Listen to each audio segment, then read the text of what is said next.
अस्सलामुअलैकुम। Welcome to splendid accounts.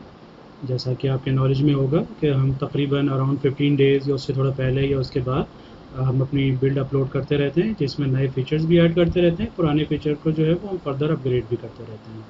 तो इसकी हम कंप्रिहेंसिव डिटेल जो है वो आपको हमेशा से इसमें ऐड करते रहते हैं व्हाट्स न्यू के अंदर। लेकिन हम लास्ट कुछ अपनी बिल्ड के जो है वो वीडियो भी आपके साथ शेयर करते हैं, ताकि और आपको डिटेल से समझ में आ जाए कि हमने क्या अपलोड किया। पहले तो हम देखते हैं कि हमने कौन कौन से फीचर्स अपडेट किए हैं या बिल्ड में क्या क्या चीज़ें हैं, उसके लिए आपको पता है। हम यहाँ क्लिक करते हैं कंपनी नेम पे, यहाँ पे हम व्हाट्स न्यू पे जाते हैं। जो भी लेटेस्ट व्हाट्स न्यू होती है सबसे ऊपर आ जाती है। तो लास्ट हम इससे पहले वर्जन 1.0.32 डिस्कस कर चुके थे। तो हमारे पास लास्ट है वर्जन 1.0.33, जो 7 सितंबर को हमारा अपडेट हुआ था। हम बॉटम से आ जाते हैं। फर्दर डिस्कशन से पहले इस वीडियो को लाइक करें, स्प्लेंडेड अकाउंट्स को सब्सक्राइब करें और बेल आइकन पर ज़रूर क्लिक करें। हमारे पास सबसे लास्ट ऑप्शन है dashboard privacy mode. Dashboard privacy mode क्या है हमारे पास? डैशबोर्ड प्राइवेसी मोड हमारे पास क्या है? आप बाज़ औक़ात किसी अपने क्लाइंट या अपने किसी के साथ बैठे हुए होते हैं, तो आप नहीं चाहते हैं कि डैशबोर्ड उसके सामने ओपन हो। तो अब यहाँ पे एक प्राइवेसी मोड आ गया है। अब इसको ऑफ करते हैं। तो आपके पास अभी आप कोई भी वर्किंग करें, सेल पर आते हैं, दोबारा डैशबोर्ड पे आते हैं, तो आपके पास अब देखिए कोई भी डैशबोर्ड नहीं आ रहा। अब इसको फर्दर दोबारा ऑन करते हैं तो ये ऑन हो जाता है। तो ये ऑप्शन है हमारे पास। इसके बाद हमारे पास thumbnail images for products. A thumbnail view of product image has been added at product listing page. इसमें क्या होता है हमारे पास, जब हम प्रोडक्ट के फॉर्म पे आते हैं, सेटअप पे आए, हम प्रोडक्ट्स के ऊपर आए, तो हमारे पास काफ़ी ज़्यादा रिक्वेस्ट करते थे कि हमारे पास अंदाज़ा नहीं होता है कि किस किस प्रोडक्ट की इमेज हमने अपलोड की हुई है, किसकी नहीं की हुई है। तो जिसकी आपने अपलोड नहीं की हुई होगी वो यहाँ पर आपके पास देखिए नो इमेज की डिटेल आ रही है।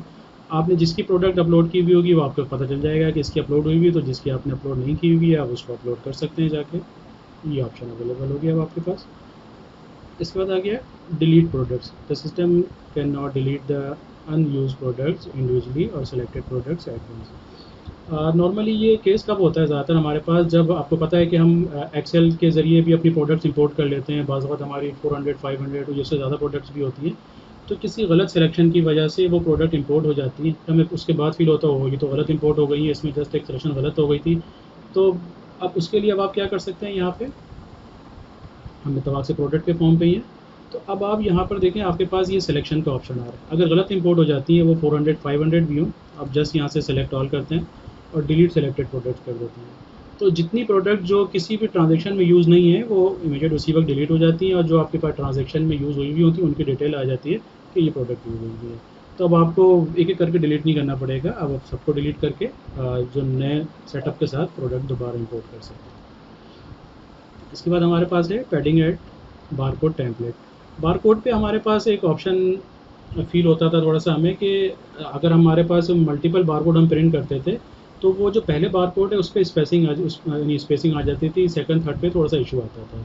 तो ये ऑप्शन हमने कहाँ पर दिया है बारकोड के लिए? आपको पता है कि हम पी के इस पे आते हैं, पी पर यहाँ बारकोड पे आते हैं। ये हमारे पास बारकोड इस पेपर आ जाते हैं। ये हमारे पास बारकोड पैडिंग का ऑप्शन आ गया।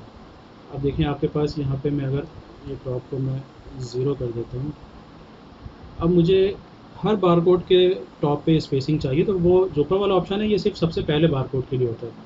अब मैंने यहाँ पे अगर 5 किया, अब देखें ये सारे नीचे हो गए। मैं इसको 15 करता हूँ, ये सारे नीचे होते जा रहे हैं। मैं इसी तरह राइट से मार्जिन देना चाहता हूँ तो ये राइट से हो जाते हैं। तो अब आप इंडिविजुअली बारकोड के साथ साथ जो भी सेटअप करेंगे वो तमाम बारकोड पे आपके पास अप्लाई हो जाएगा। तो आपके बारकोड बहुत एक्यूरेसी के साथ ऑपरेट हो सकते हैं। उसके बाद हमारे पास ऑप्शन कौन सा है, stock at sale delivery. Sale delivery के ऊपर अब आपके पास ऑप्शन आ जाता है क्वांटिटी इन हैंड, के आपके पास कितनी क्वांटिटी फर्दर डिलीवरी के लिए अवेलेबल है। तो इसके लिए हम सेल ऑर्डर के ऊपर आ गए। ये हमारा एक सेल ऑर्डर है।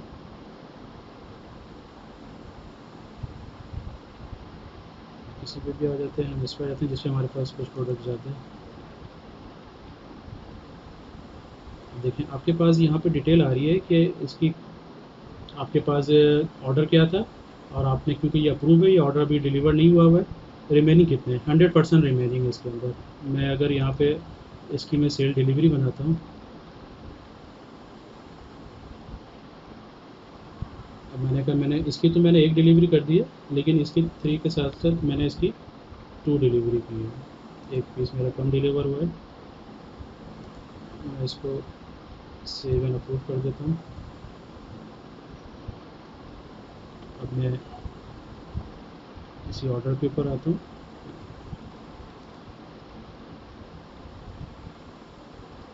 पार्शल डिलीवर्ड आ रहा है लिखा हुआ मेरे पास। मैंने दोबारा इसके ऊपर क्लिक किया। अब देखिए आपके पास यहाँ पे रिमेनिंग का ऑप्शन आ गया है कि आपके पास क्वांटिटी एक थी, यानी रिमेनिंग 0, इसका मतलब है आप इसको डिलीवर कर चुके हैं। 3 क्वांटिटी ऑर्डर की थी, एक रिमेनिंग है, तो आप 2 डिलीवर कर चुके हैं। अब आपके यहाँ पर एक्यूरेसी आ जाती है कि आपने फर्दर कितने डिलीवर करने हैं। अगला ऑप्शन हमारे पास है option to next hierarchy on a existing geographic page. ये ऑप्शन क्या है हमारे पास, हम इससे पहले भी डिस्कस कर चुके हैं। ज्योग्राफिकल हायरार्की को डिटेल के साथ वीडियो बनाई हुई। फर्दर हमने उसमें एक और ऑप्शन ऐड कर दिया है। अब अगर आपको कोई जोन ऐड करना है फॉर एग्जांपल, तो जोन ऐड करने के लिए आपको पहले उसके यहाँ रीजन को सेलेक्ट करना पड़ता था, फिर जोन को करना पड़ता था। इसी तरह ये हायरार्की में उसके पेरेंट को सेलेक्ट करना पड़ता था। लेकिन अब आपको जोन अगर सेलेक्ट करना है तो उसके लिए आपको रीजन सेलेक्ट करने की ज़रूरत नहीं है। आपको किस रीजन में करना है, मुझे सेंट्रल में करना है। मैं यहाँ पे ऐड जोन करूँगा तो मेरे पास अब ये इसका पेरेंट ऑटो सेलेक्ट होकर आ जाता है। इसी तरह मैं अगर आखिरी वाले ऑप्शन पे आऊँ, यानी कि एरिया पे आता हूँ, मुझे सब एरियाज़ ऐड करने हैं। अब मुझे सब एरियाज़ किस में ऐड करने हैं, मुझे गुलशन इकबाल में ऐड करने हैं। तो मैं डायरेक्ट मेरे पास देखें अब ये पूरी हायरार्की ऊपर से साउथ, यानी कि रीजन, जोन, टेरिटरी, एरिया, ये सारे खुद ही सेलेक्ट होकर आ जाएंगे। मैं सिर्फ सब एरिया ऐड करता रहूँगा यहाँ पे, ये हायरार्की मुझे बार बार नहीं अपडेट करनी पड़ेगी। ये ऑप्शन हो गया हमारे पास। तो हमारे पास पहला ऑप्शन है new payment screen for payments. ये हमारे पास काफ़ी क्लाइंट्स हमसे डिस्कस करते थे, फिर हमने भी इसके ऊपर R&D की कि इस अब आपकी जो नॉर्मली डीलिंग होती है वो कस्टमर से होती है, वेंडर से होती है। कस्टमर से आप जो है वो उनको सेल कर रहे होते हैं नॉर्मली, वेंडर से आप परचेज कर रहे होते हैं। लेकिन लोन वगैरह या किसी दूसरी पर्पज़ के लिए आप मुख्तलिफ लोगों से कभी कभी, यानी कि आप एक प्लान होता है कि मैंने मुख्तलिफ लोगों से थोड़ी थोड़ी इन्वेस्टमेंट लेनी है, उनसे पेमेंट लेनी है, उनको पार्शली मैंने उनको रिटर्न करना है, या मैं मुख्तलिफ लोगों को लोन देना है, बाद में उनसे रिटर्न ले लेना है। तो उसके लिए आपको पहले जाके जर्नल एंट्री के अंदर जाके एंट्रीज पास करनी पड़ती थी। तो वो जर्नल एंट्री में आपको इसे पता है कि हम कोशिश करते हैं कि आपको कम जाना पड़ेगा, जहाँ डेबिट क्रेडिट प्रॉपर सेलेक्ट करना पड़ता है। तो इसके लिए भी हमने एक प्रॉपर सिनेरियो बना दिया है। सबसे पहले तो आप सेटअप में आते हैं, यहाँ पे आपके पास अदर कॉन्टैक्ट का एक नया ऑप्शन आ गया। मैंने एक अदर कॉन्टैक्ट ऐड किया हुआ है। अदर कॉन्टैक्ट क्या होता है कि ये वो कॉन्टैक्ट होते हैं जो आपके पास जो ना कस्टमर होते हैं ना वेंडर होते हैं जनरली, इसके अलावा आप किसी से कोई डील कर रहे होते हैं। तो आप वो सेलेक्ट कर लेते हैं। यहाँ पे आपके पास डिफरेंट अकाउंटिंग हेड्स आते हैं, तो आप इनसे यहाँ पे एक हेड सेलेक्ट कर लेते हैं कि आप जनरली इनके साथ किस चीज़ में डील करेंगे। फॉर एग्जांपल आपने इनसे लोन लेना है, नॉर्मली लोन पेबल है, तो ये लोन आपने सेलेक्ट कर लिया, इसको आपने क्लोज कर दिया यहाँ पे। अच्छा, ट्रांजेक्शन डाटा इनका कहाँ पे अवेलेबल है, ट्रांजेक्शन सारा ये पोर्शन होता है हमारे पास। मैं अकाउंट्स में आता हूँ। अब देखिए मेरे पास दो ऑप्शन आ गए हैं, total collect, other collections, other payments.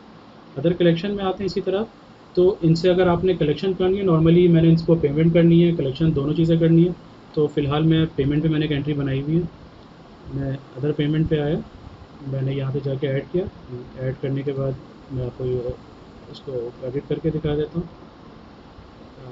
मैंने इसको किस तरह ऐड किया होगा, मैंने जैसे ही इसको सेलेक्ट किया तो मेरे पास इसका अकाउंट लोन का ऑटोमेटिकली सेलेक्ट होकर आ गया। मैंने अब इनसे क्या किया, मैंने पेमेंट की है, तो मैंने जिनसे पहले लोन लिया हुआ था मैंने इनको कैश रिटर्न किया है।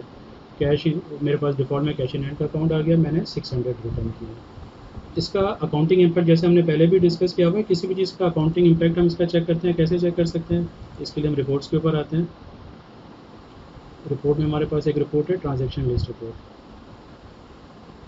ट्रांजेक्शन लिस्ट रिपोर्ट में मैंने ये एंट्री सबसे लास्ट में एंट्री की है। अब देखिए मेरे पास क्या एंट्री आ रही है, ये देखिए अदर कॉन्टैक्ट पेमेंट नंबर। इसमें क्या है कि मेरे पास लोन मेरा डेबिट हो गया, लोन पेबल है मेरा। पेबल मेरा जब कम होता है तो वो लाजमत है डेबिट साइड पे आ जाता है, क्योंकि वो लायबिलिटी में आता है। कैश इन हैंड, कैश मैंने मेरे पास से कम हो गया, तो एसेट कम होता है तो वो क्रेडिट साइड पे आ गया। तो ये इसका अकाउंटिंग इम्पैक्ट है।